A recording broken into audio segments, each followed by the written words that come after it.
Hi hello welcome back to our channel. ఈరోజు కార్తీక దీపం 2 సీరియల్లో ఏం జరిగిందో తెలుసుకుందాం. చూసిన రూమ్లో కూర్చొని ఉండగా కూర్చొని ఆలోచిస్తుండగా అక్కడికి పారిజాతం వస్తుంది. ఏం ఆలోచిస్తున్నావు అంటే, ఏం లేదు దీపను నేను నిజంగానే చంపాలనుకున్నాను. దీప చెప్పిందంతా నిజమే అని చెప్తే, ఒసే ఏం మనిషివే నువ్వు అని పారిజాతం జ్యోత్స్నను తిడుతుంది.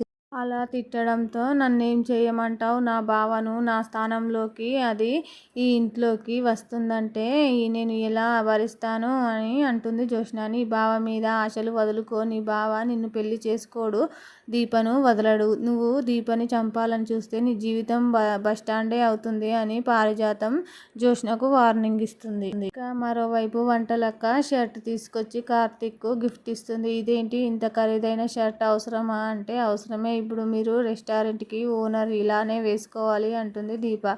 ఆ మాటకు కార్తీక్ మాట్లాడుతూ, అదంతా అవసరం లేదంటే నేను ఇచ్చాను కాబట్టి మీరు వేసుకోండి అంటే, అలా అన్నావు బాగుంది అని వేసుకుంటాడు కార్తీక్ షర్ట్. అలా కార్తీక్ వేసుకోగానే షర్ట్లో అందంగా ఉన్నావు నాన్న, షర్ట్ బాగుందని శౌర్య అంటుంది. అలా అనగానే థ్యాంక్స్ రౌడీ అంటాడు. నువ్వు చెప్పమ్మా ఎలా ఉందో అని దీపను అడిగితే, అలా చూడకు దిష్టి తగులుతుంది అని అంటుంది శౌర్య.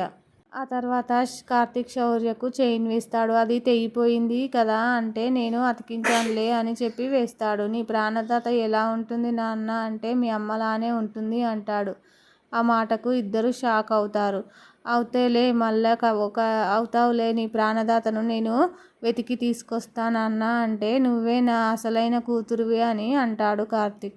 మరోవైపు కావేరి, శ్రీధర్ ఇద్దరు కార్తీక్ రెస్టారెంట్కి వస్తారు. అలా రావడంతో, ఇది తప్ప మీకు ఇంకేం దొరకలేదా అని అంటే, కావేరి శ్రీధర్ సీరియస్గా, నేను తీసుకొచ్చిన చోట కూర్చొని తిను అను తిట్టుకుంటూ తీసుకొస్తాడు. వచ్చిన తర్వాత కార్తీక్ కావేరిని చిన్నమ్మ అని పిలిచి కూర్చోబెడితే, శ్రీధర్ని మాత్రం వెళ్ళిపో అంటాడు. నేను కస్టమర్ను తినడానికి వచ్చానంటూ సరే వచ్చానని చెప్తాడు. సరే ఏదో ఒకటి అని కార్తీక్ అక్కడి నుంచి వెళ్తే, దీపను అనుమానిస్తూ మాట్లాడతాడు శ్రీధర్ మాటలకు దీప కన్నీళ్లు పెట్టిన తర్వాత వాళ్ళకి మంచి భోజనం పెడుతుంది దీప. ఆ తర్వాత బిల్ కట్టమని చెప్తే, శ్రీధర్ దగ్గర పర్సు ఉండదు, ఫోన్ ఉండదు. కావేరి కట్టమంటే దీపను అవమానించినందుకు ఇప్పుడు కట్టకుండా అవమానించాలని అనుకుంటుంది. ఇంతలో ప్రసారం అవుతున్న కార్తీక రేపటి ఎపిసోడ్లో ప్రేక్షకులకు ట్విస్ట్ల మీద ట్విస్టులు ఇస్తూనే రేటింగ్లో దూసుకుపోతుంది. మరి రోజుకింత ట్విస్టును పెడుతున్నారు సీరియల్లో. మరి రేపటి ఎపిసోడ్లో ఏం జరిగిందో తెలుసుకుందాం. Thank you for watching.